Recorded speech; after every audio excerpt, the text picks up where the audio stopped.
जिन्नों का सौदागर। एक लालच, एक जिन्न और एक समझदार लड़की की कहानी जो रेगिस्तान की रेत से जन्म लेती है। रेगिस्तान के किनारे एक छोटी सी मंडी थी। धूल उड़ती, तेज धूप तपती, लेकिन लोग रोज वहाँ आते। बैलों की घंटियाँ, ऊँटों की चाल और सौदागरों की आवाजें वहाँ की पहचान थीं। लेकिन उन सब के बीच एक ऐसा सौदागर था जो सबसे अलग था, रामिज। रामिज मुलायम बोलने वाला, चालाक और बहुत अमीर था, लेकिन उसकी दौलत का रास्ता कोई आम कारोबार नहीं था। वह जिन्नों को पकड़ता और बेचता था। लोगों को लगता था कि वह कोई ताबीज हकीम है, पर हकीकत में वह रेगिस्तान के पुराने खंडहरों, दफन दरवाजों और टूटे हुए किलों से जिन्न पकड़ता और उन्हें अमीर लोगों को बेचता था। वो जिन्न जो कभी किसी राजा के रक्षक थे या किसी फकीर की दुआओं के साथी, अब रामिज की कैद में थे। रामिज तिलिस्म जानता था और उसे सिर्फ पैसा प्यारा था। वह हर बार आधी रात को रेगिस्तान में निकलता, तावीज और मंत्रों की मदद से जिन्नों को बांधता और फिर उन्हें ऊंची कीमतों में बेच देता। किसी को ताकत चाहिए होती, किसी को बदला और किसी को दिखावा। लेकिन एक दिन उसने हद पार कर दी। वह थार के सबसे वीरान टीले पर पहुंचा, एक ऐसी जगह जहां जाने की हिम्मत किसी की नहीं थी। वहां दफन था एक बहुत पुराना जिन्न, नाम था जाफरान। जाफरान जिन्नों का सरदार था। ऐसा कहा जाता था कि वह इंसानों से नफरत करता है, क्योंकि एक राजा ने उसे धोखे से अपनी ताकत के लिए इस्तेमाल किया और फिर कैद कर दिया। रामिज को लालच ने अंधा कर दिया। उसने पुराने जादू पढ़े, ताबीज हटाए और जाफरान को आजाद कर दिया।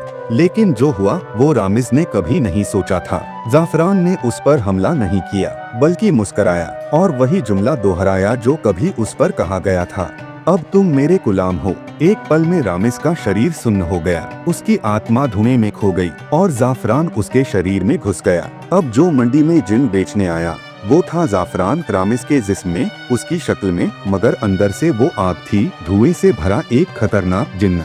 हफ्सा की नजर। उसी गांव में एक लड़की रहती थी, हफ्सा। दुनिया उसे सीधी सादी, किताबों में खोई हुई लड़की समझती थी, लेकिन रेगिस्तान जानता था कि वो उन चंद लोगों में से है जो जिन्नों की असली पहचान जानते हैं। हफ्सा पुराने किस्से पढ़ती, जिन्नों की जुबान सीखती और सपनों में आने वाली आवाजों पर यकीन करती। जब जाफरान रामिज के शरीर में दोबारा मंडी में आया, हफ्सा ने उसकी आंखों में कुछ अजीब देखा। उसकी बातों में पुराने जमाने की खुशबू थी, उसकी हंसी में गूंज थी और उसकी नजर में एक स्याही थी। हफ्सा को शक हुआ। वो रातों को चुपचाप रेगिस्तान में जाती, पुराने कब्रों से सुराग ढूंढती और आखिरकार एक बुजुर्ग साधु से मिली जो खुद कभी एक जिन्न से आजाद हुआ था। साधु ने हफ्सा को एक खास मंत्र सिखाया, जिन्न शमन मंत्र, और रेत से एक तिलिस्मी गोला बनाना सिखाया जिसमें जिन्न फंस जाता है।